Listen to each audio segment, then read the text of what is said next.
Barack Hussein Obama II was born August 4, 1961, in Honolulu, Hawaii, to parents Barack H. Obama, Sr. and Stanley N. Dunham.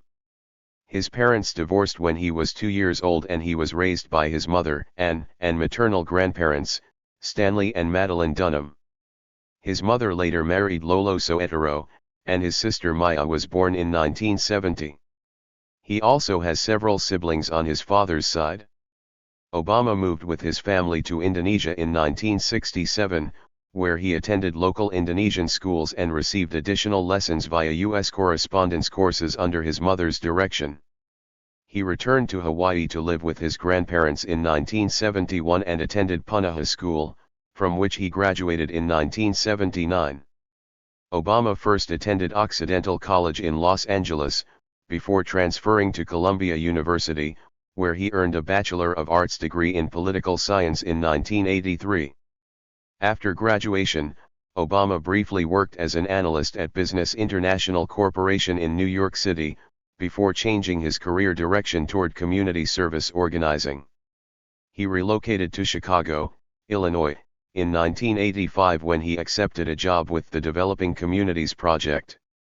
Eventually rising to the role of director, Obama worked with low-income communities on Chicago's South Side, often collaborating with local religious organizations and civic groups.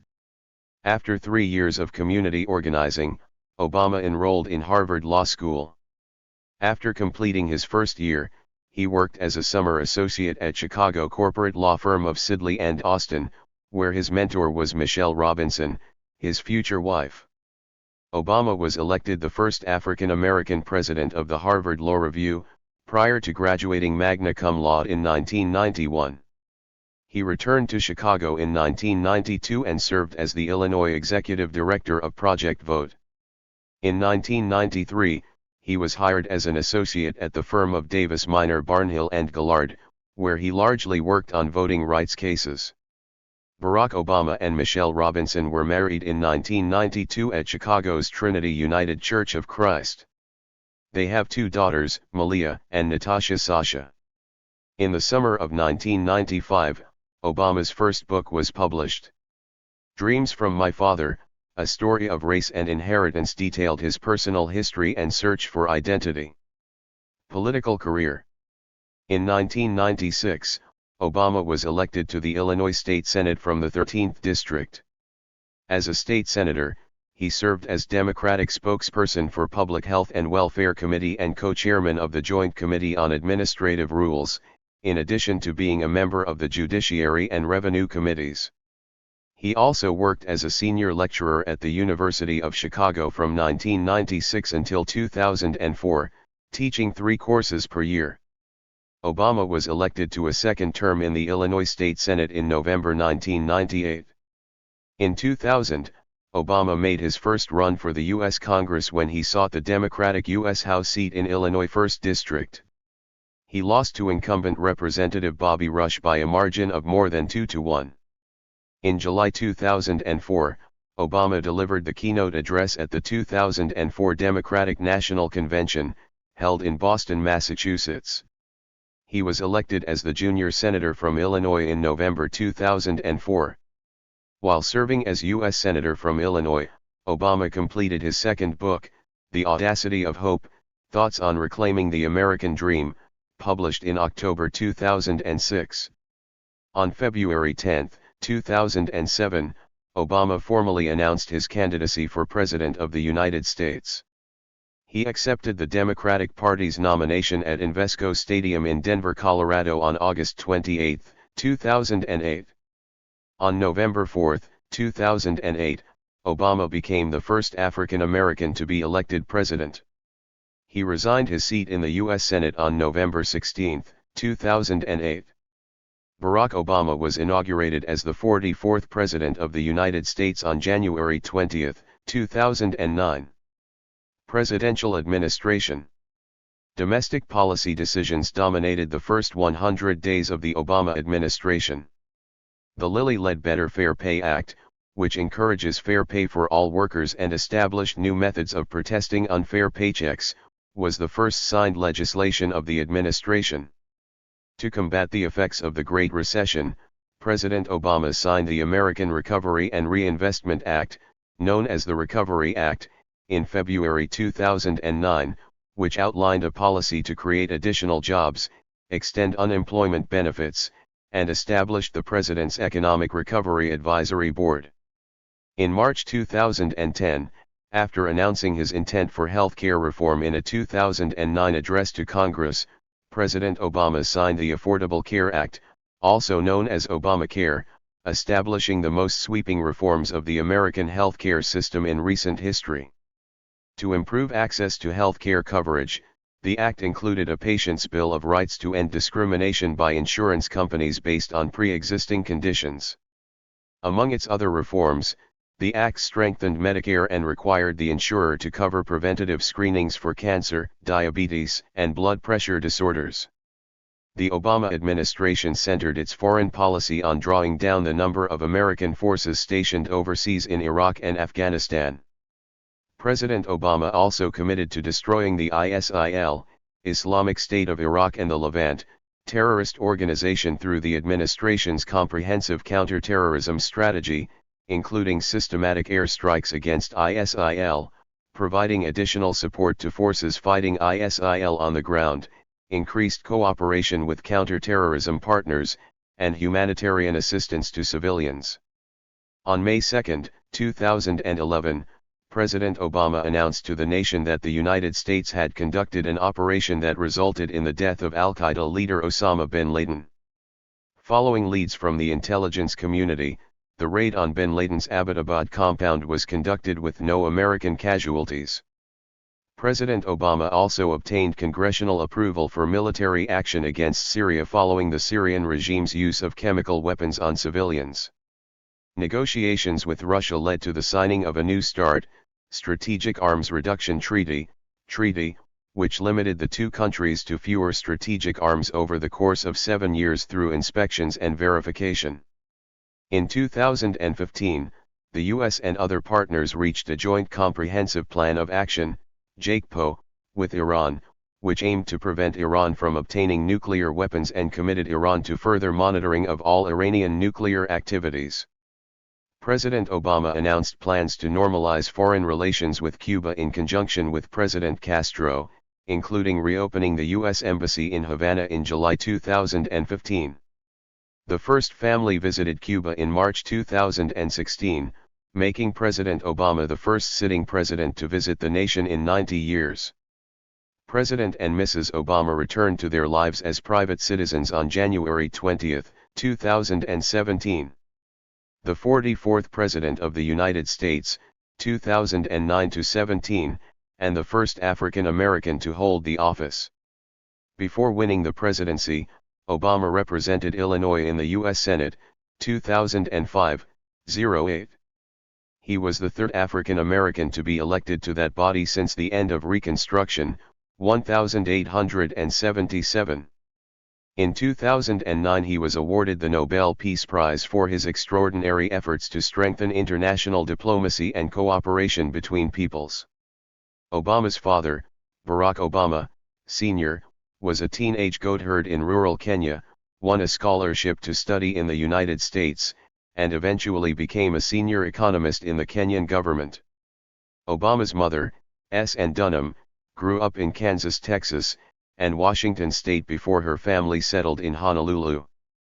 In 1960 she and Barack Sr. met in a Russian language class at the University of Hawaii and married less than a year later. When Obama was age 2, Barack Sr. left to study at Harvard University. Shortly thereafter, in 1964, Ann and Barack Sr. divorced.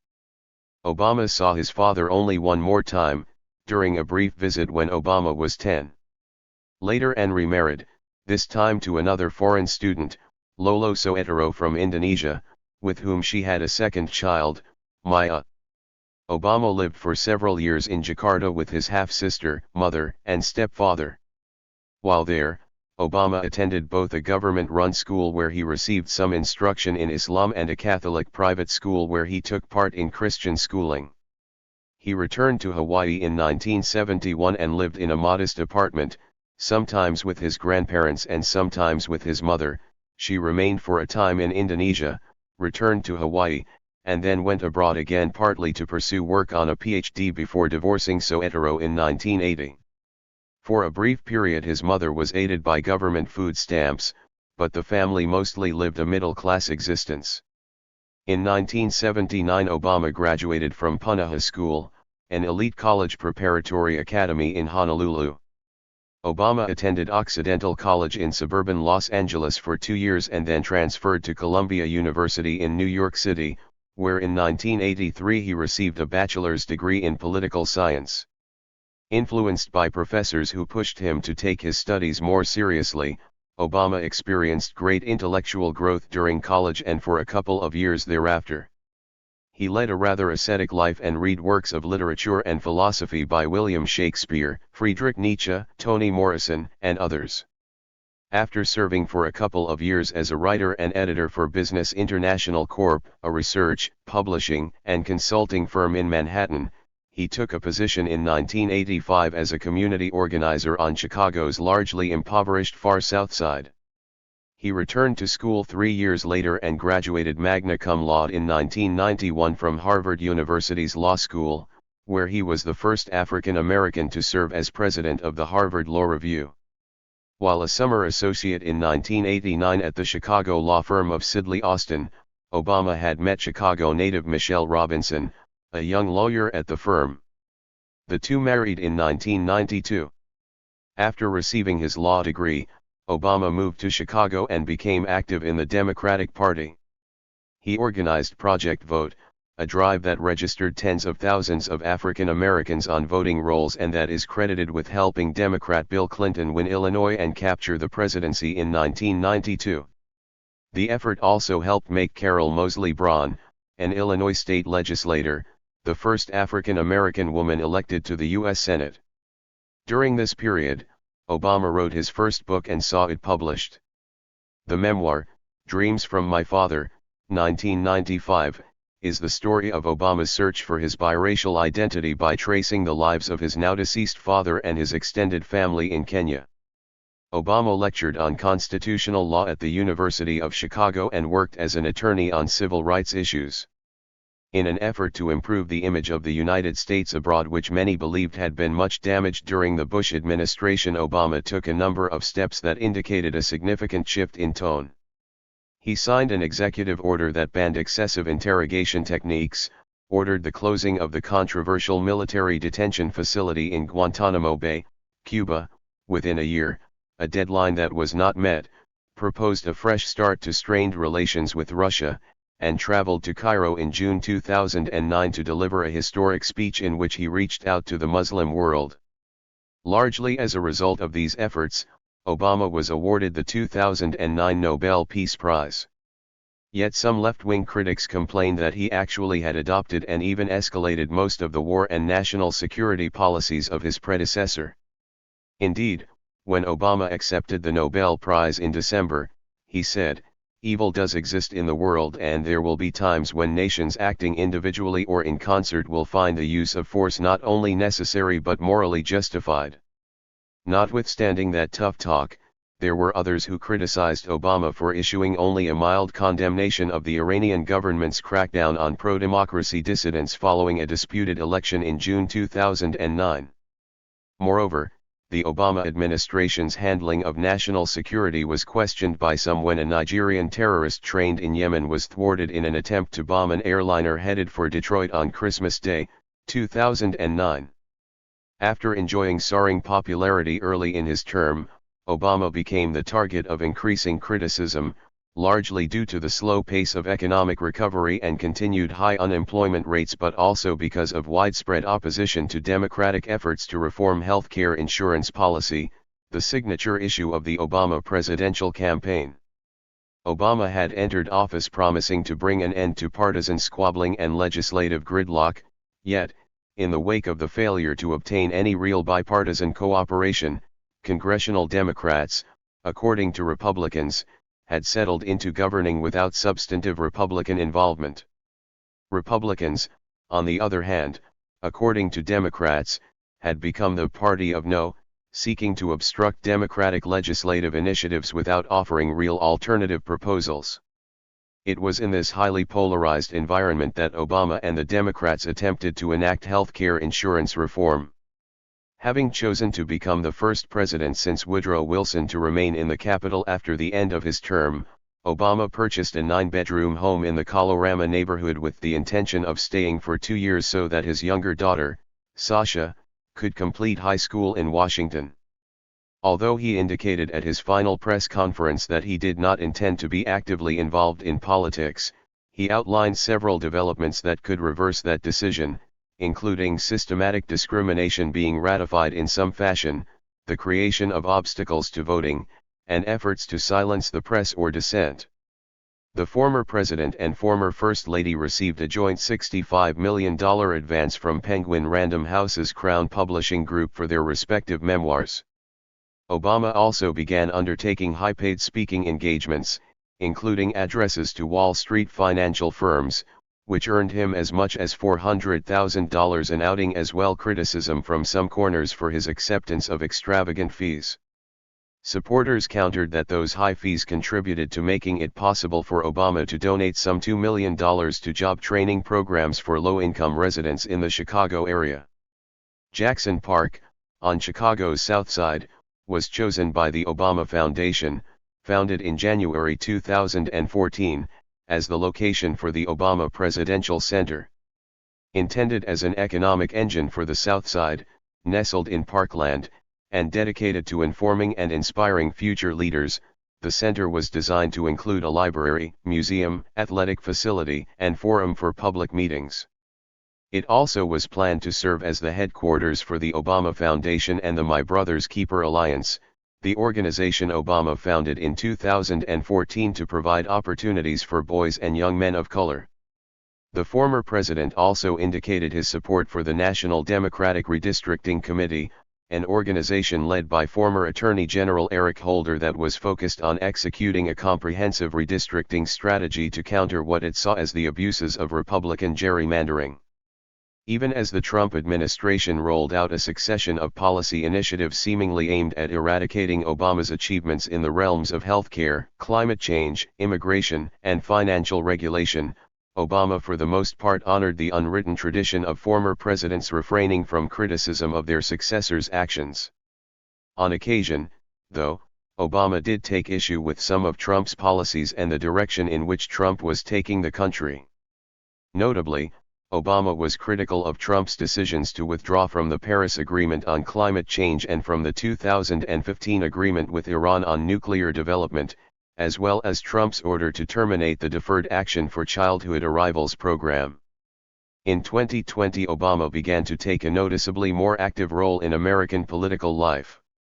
In particular, he was critical of Trump's handling of two crises that had shaken the country: the coronavirus pandemic that had taken more than 160,000 lives in the United States by August and put the economy in a tailspin, along with the killing of George Floyd, an African American, by a Minneapolis policeman that sparked prolonged nationwide protests reflecting the festering indignation at the continuing epidemic of police brutality toward African Americans and systemic racism. In early June, Obama participated in an online town hall on police violence. In his speech, he emphasized both the important role played by protesters and the necessity of voting. In July, Obama appeared in a video with Biden, the Democratic Party's presumptive 2020 presidential nominee. Practicing social distancing emblematic of the effort to stem the spread of the coronavirus, the two men discussed a range of issues, including the steps required to tame the pandemic and resuscitate the economy, and Obama expressed confidence in the character and leadership ability of Biden, who had tied his candidacy to his role in the Obama administration and his friendship with the popular former president. At the end of the month, Obama delivered a moving eulogy at the funeral of one of his heroes, Congressman and civil rights leader John Lewis. In August 2020, Biden became the Democrats' official nominee, and Obama made numerous campaign appearances on his behalf. Biden ultimately was declared the winner of the November election. Shortly thereafter, Obama released the memoir A Promised Land, 2020. The first of two proposed volumes, it centers on his early life through the events of May 2011. The documentary TV series Obama, In Pursuit of a More Perfect Union was released in 2021. Thank you for watching this video.